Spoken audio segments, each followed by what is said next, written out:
I had been taken to the doctor, actually to the emergency room, with what I thought was stomach problems causing some distress for my heart. I had open heart surgery.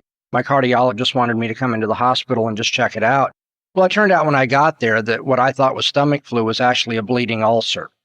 So they decided they wanted to go in that afternoon, and it's a horrible procedure. They put this thing down my throat, and they're going to try to cauterize the bleeding ulcer in my intestine itself.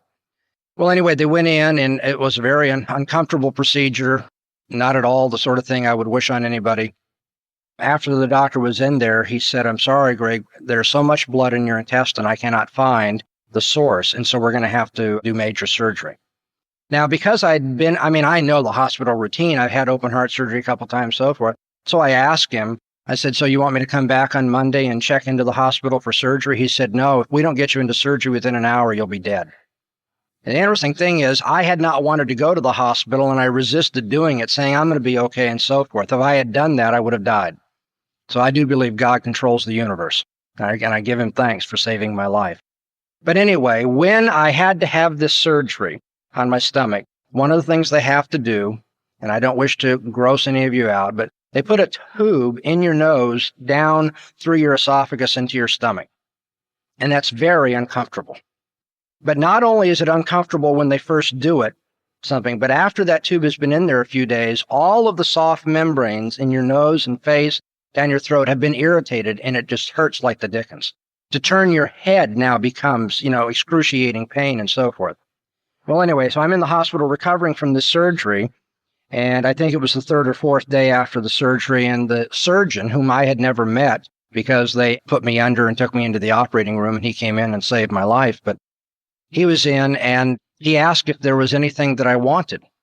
And so I said, it'd be nice to get rid of this tube out of my nose.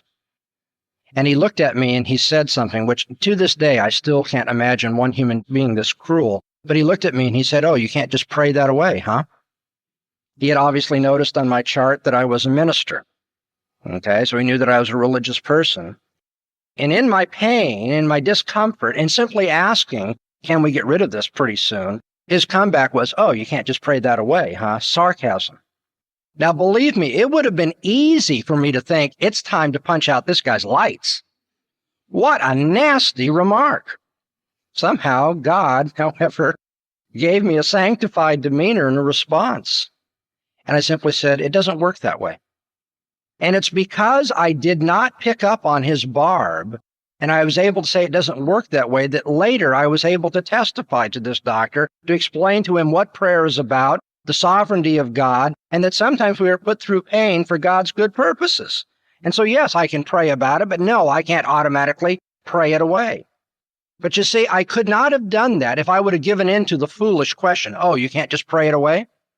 You have to ignore that. You have to ignore the sarcasm and wait for the opportunity to do gentle correcting. That's what 2 Timothy 2, verses 23 to 25 tells us. Don't enter into the quarrel. Wait for the opportunity to do gentle correction. Then Proverbs 15, verse 1, I think, is a verse that you should take into account when you think about the methodology of defending the faith. Proverbs 15:1 says, "A soft answer turns away wrath,